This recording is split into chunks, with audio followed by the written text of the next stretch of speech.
नमस्कार, मी संतोष गोडसे, कृषी विज्ञान केंद्र बारामती. काल बारामतीच्या पश्चिम पट्ट्यामध्ये गारपीट आणि वादळी वाऱ्यासह पाऊस झालेला आहे आणि त्याच अनुषंगाने आज आम्ही वडगाव निंबाळकर या ठिकाणी श्री अनिल कुमार चंदूलाल शहा यांच्या प्लॉटवरती आलेलो आहोत आणि त्या प्लॉटमध्ये केळी आणि पेरू या पिकाचं मोठ्या प्रमाणात नुकसान झालेलं आहे आणि काही दिवसातच त्यांना ही पिकं विकून काही पैसे त्यांना मिळणार होते, परंतु आज हे पाठीमागं तुम्ही बघताय की हे सर्व पिकं मातीमोल झालेली आहेत. तर त्या संदर्भानं या ठिकाणी जे शेतकरी आहेत त्यांच्याशी आपण 1-2 मिनिटं चर्चा करून त्यांचं काय नुकसान झालं आहे त्या संदर्भात ते सांगतो. नमस्कार, माझं नाव अभिषेक अनिल कुमार शहा.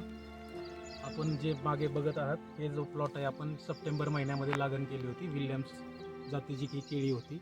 आता बहरामध्ये होती, आता फ्लॉवरिंग स्टेजमध्ये.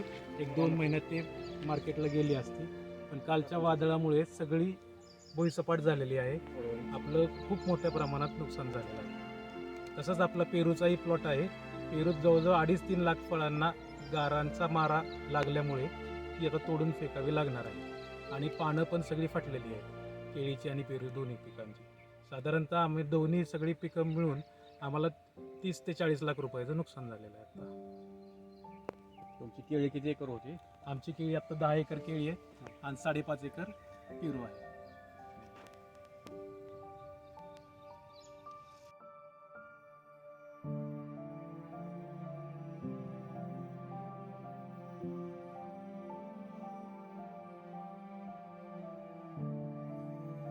आमच्या इथं 5.5 एकर पेरूची बाग आहे. ही जार्वी रेड 1 व्हरायटी आहे. त्याला काल झालेल्या वादळी पावसामुळे गारांचा मारा बसून ही सगळी पानं फाटलेली आहेत आणि तुम्ही बघू शकता इथं मार लागलेल्या ठिकाणी काळा डाग उठलेला आहे. हा माल मार्केटमध्ये चालत नाही. हा सगळं नुकसान झालेलं आहे. साधारणतः 3-1 लाख फळांचं आत्ता मार लागून नुकसान झालेलं आहे.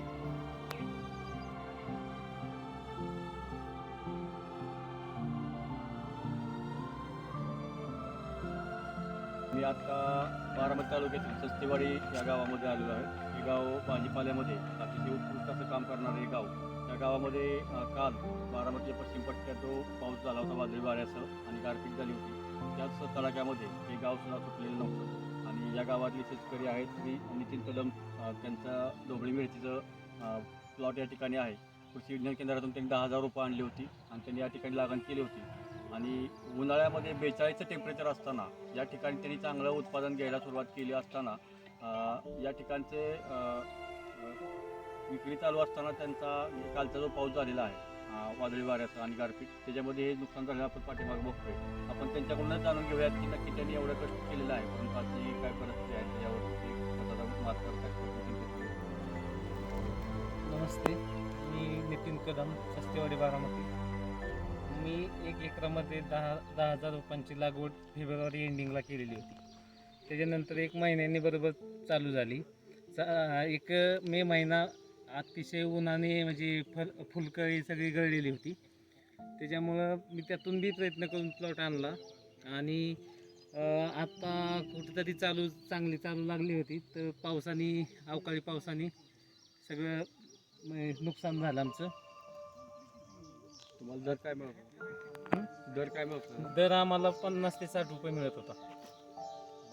टोटल तुम्हाला किती पैसे मिळाले असते म्हणजे? हे जर अजून जर 2-3 महिने चालले असते तर अजून 6-7 लाख रुपये मिळाले असते. तुमचं हे 6-7 लाख रुपयाचं नुकसान आहे आणि शिवाय तुमचं हे शेडनेट फाटलेलं आहे. याच्यामध्ये गारा साठवून तुम्ही आपण बघतोय समोर फाटलेलं शेडनेटच्या पुढच्या साईडला ते सगळं तुटून गेलंय. पुन्हा रियूज करण्यासारखं नाही राहिलं नाही. 50% सुद्धा नाही, ते पुन्हा रियूज होणार नाही. समजा असं नुकसान झालं. फाटल्यामुळं झाडांना पण मार बसला गाडीचा, त्याच्यामुळे भरपूर नुकसान झालंय. पुढचं सीझनचं ह्यातले काय पुढं पिकं घेण्यासाठी नाही